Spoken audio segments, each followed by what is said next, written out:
다윗이 사울이 자기의 생명을 빼앗으려고 나온 것을 보았으므로 그가 십광야 수풀에 있었더니 사울의 아들 요나단이 일어나 수풀에 들어가서 다윗에게 이르러 그에게 하나님을 힘있게 의지하게 하였는데 곧 요나단이 그에게 이르기를 두려워하지 말라.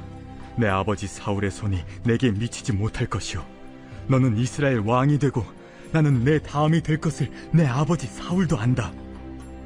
두 사람이 여호와 앞에서 언약하고 다윗은 수풀에 머물고 요나단은 자기 집으로 돌아가니라. 그때 10사람들이 기브아에 이르러 사울에게 나와 이르되 다윗이 우리와 함께 광야 남쪽 하길라산 숲을 요새에 숨지 아니하였나이까? 그러하온즉 왕은 내려오시기를 원하시는 대로 내려오소서. 그를 왕의 손에 넘길 것이 우리의 의문이이다. 너희가 나를 긍휼히 여겼으니 여호와께 복받기를 원하노라. 어떤 사람이 내게 말하기를 그는 심히 지혜롭게 행동한다 하나니 너희는 가서 더 자세히 살펴서 그가 어디에 숨었으며 누가 거기서 그를 보았는지 알아보고 그가 숨어있는 모든 곳을 정탐하고 실상을 내게 보고하라. 내가 너희와 함께 가리니 그가 이 땅에 있으면 유다 몇천 명 중에서라도 그를 찾아내리라. 그들이 일어나 사울보다 먼저 시브로 가니라. 다윗과 그의 사람들이 광야 남쪽 마온 광야 아라바에 있더니 사울과 그의 사람들이 찾으러 온 것을 어떤 사람이 다윗에게 아뢰매. 이에 다윗이 바위로 내려가 마온 황무지에 있더니 사울이 듣고 마온 황무지로 다윗을 따라가서는 사울이 산 이쪽으로 가매 다윗과 그의 사람들은 산 저쪽으로 가며 다윗이 사울을 두려워하여 급히 피하려 하였으니 이는 사울과 그의 사람들이 다윗과 그의 사람들을 에워싸고 잡으려 함이었더라. 전령이 사울에게 와서 이르되 급히 오소서. 블레셋 사람들이 땅을 침노하나이다. 이에 사울이 다윗 뒤쫓기를 그치고 돌아와 블레셋 사람들을 치러 갔으므로 그곳을 셀라 하마느곳이라 칭하니라.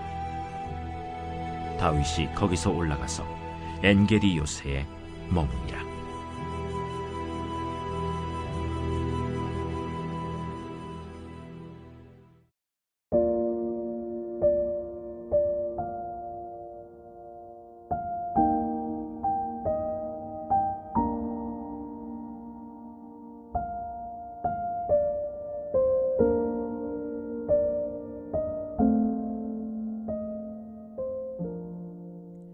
인생을 살아가며 문제가 삶을 둘러진칠 때가 있습니다. 지금 겪고 있는 고난도 채 해결이 되질 않았는데 경제적인 고난, 관계적 갈등, 건강상의 문제, 사역적인 고충과 어려움, 여러 가지 문제에 둘러싸여 숨이 쉬어지지 않을 때가 있습니다. 오늘 본문 사무엘상 23장 15절에서 29절 속에 다윗이 마주한 형편이 이러하였는데요. 다윗은 지금 사울을 피해 십광야 수풀에 숨어 있습니다. 600명이 이 십광야와 같은 척박한 땅에 숨어 지낸다는 건 결코 간단한 문제가 아니었겠죠. 우선적으로는 먹는 것이 끼니 때마다 문제가 되었을 겁니다. 아주 기본적인 생존에 있어서 반복적으로 어려움을 안고 있는 거예요. 게다가 추적해오는 사울왕의 이 군사, 이 존재는 심리적으로 쉼없는 압박을 주었을 겁니다. 항상 경계해야 하고 숨어 지낸다라는 것은 몸도 피곤한 일이지만 정신적으로 매우 어려운 일이었겠죠. 뿐만 아니라 함께하는 600명은 환난당한 자, 원통한 자, 빚진 자들입니다. 군사들이 아니에요. 다윗을 의지하기 위해 모여든 이들은 다윗은 책임을 져야 한다라는 그 부담을 가지고 있었을 거예요. 부담이 무척 컸을 겁니다. 이런 상황들 속에서 아마도 다윗 공동체는 이 십당에 거주하는 거주민들에게 도움을 받지 않았을까 생각을 해봅니다. 물이나 식량을 구했겠죠. 그렇지 않았어도 600명이 움직이며 이 십당의 사람들에게 당연히 목격이 되었을 겁니다. 자, 그런데 문제는 이 10사람들이 다윗을 밀고 하는 사건이 벌어진 겁니다. 19절과 20절에 다윗이 우리 동네에 숨어 있으니 왕은 언제든지 내려오시기만 하면 됩니다. 다윗을 왕의 손에 넘기는 것이 우리의 의무가 아니겠습니까? 사울은요, 이 충성스러운 밀고자들을 이용해서 다윗의 위치가 정확히 어디인지, 누가 다윗을 본 것인지 구체적으로 정보를 얻고 자세하게 살핀 뒤에 24절에 10사람들을 먼저 보낸 후에 군사를 동원해서 뒤를 쫓아갑니다. 자, 도관에 든 쥐입니다. 16절을 보시면 이 십광야 수풀에 요나단은요, 어렵지 않게 찾아와서 다윗을 만나고 돌아가거든요. 이미 십광야에 있다라는 것이 알려졌다면 600명을 찾는 것이 결코 어려운 일은 아니었겠죠.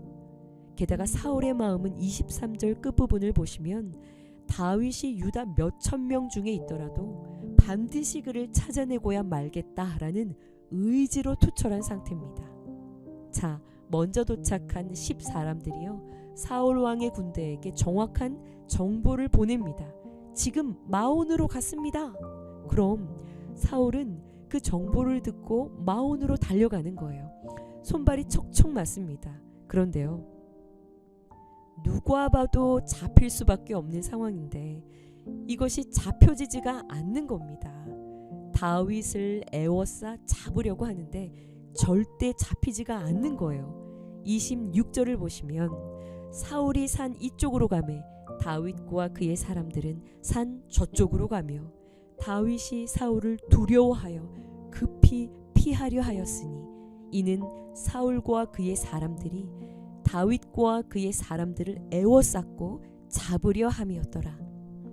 무슨 이야기인가 하면 사울이 이쪽으로 가면 다윗은 저쪽으로 가고, 사울이 저쪽으로 가면 다윗이 이쪽으로 가서 문제와 지치도록 씨름을 하고 있는데 26절 끝부분처럼 에워싸고 잡으려 하는데 이 사망의 파고가 다윗을 완전히 덮치지 못했다라는 겁니다. 여러분, 이 상황 중에 다윗의 마음이 어떠했을까 궁금하지 않으시나요? 시편 54편은요, 이 수풀에 숨어 있을 이 긴박한 상황에서 다윗이 하나님에게 드렸던 마음, 간절한 그 마음, 이 마음이 담긴 시가 담겨 있어요. 분명히 오늘 본문엔 다윗이 두려워서 이쪽으로 저쪽으로 피하여 달아났다라고 기록을 하고 있는데요. 두려운 것은 사실이었다라는 것이죠. 문제가 에워싸면 여러분 두렵습니다. 그런데요, 문제가 그를 에워싸고 둘러 진쳤지만 그가 그 문제 가운데 함몰되지 않았고 다윗이 그 문제 가운데서 구원을 받을 수 있었다라는 것은요, 이 시편 54편을 보시면 다윗이 절대적으로 의지하던 것이 있었기 때문이라는 것을 발견할 수가 있습니다. 시편 54편 1절 말씀이에요. 하나님이여, 주의 이름으로 나를 구원하소서. 여러분 기억하시죠? 다윗이 골리앗과의 싸움에서 무엇을 의지하였습니까? 다윗은 이 여호와의 이름을 외치며 적진을 향해 달렸었죠. 너는 칼과 창과 방패를 의지하지만 나는 만군의 여호와의 이름으로 나아간다. 다윗은 여호와라는 이름 안에 담겨있는 하나님의 본성을 흔들림 없이 신뢰했던 자였어요. 여호와라는 이름이 무슨 뜻인가요? 나는 스스로 있는 자라는 뜻입니다. 이 이름은요, 하나님 당신이 자존하시고 모든 존재하는 것들의 근원, 근본, 본체이시라는 것, 주인이시라는 것, 이 모든 것, 모든 고난, 모든 시름, 모든 상황의 주권자이심을 다윗이 절대 신뢰하고 그것을 믿음으로 고백했다라는 것입니다. 그 이름을 의지한다라는 것이 말이죠. 잠언 18장 10절은요, 이 여호와의 이름이 견고한 망대다라고 말합니다. 의인은 그 이름을 의지해서 그리로 달려가 안전함을 얻느니라 라고 말합니다. 오늘 묵상 질문입니다. 요즘 내가 두려워하는 일은 무엇입니까? 두려움 가운데 내가 기억해야 할, 붙잡아야 할 약속의 말씀은 무엇인가요? 문제가 애워싸 지치고 피곤할 때 하나님은요 적군 블레셋을 일으키십니다. 그래서 사울 왕이 다윗을 추격하던 것을 멈추게 하시지요. 여호와의 이름을 의지한 다윗은 29절 말씀처럼 올라가 엔게디 요새에 머무르며 안전함을 얻게 됩니다. 문제가 둘러진치고 상황에 애워싸이는 두려운 순간이 온다 하여도 여호와의 이름을 힘있게 의지하며 나아갑시다. 여호와의 이름은 견고한 망대가 되어주심을 믿고 그곳으로 달려가 안전함을 얻을 수 있는 오늘 수요일이 되시기를 간절히 축원합니다. 기도하시겠습니다. 구원이 하나님에게 있건만 해결되지 않는 사울의 문제를 허락하심은 이 시간을 통해 주려 하시는 것이 있으심을 분명히 믿습니다. 이전에 보이신 영광으로 여전히 내 삶을 이끄시는 주님의 품에 안겨 이 시간을 찬송하며 지나게 하옵소서.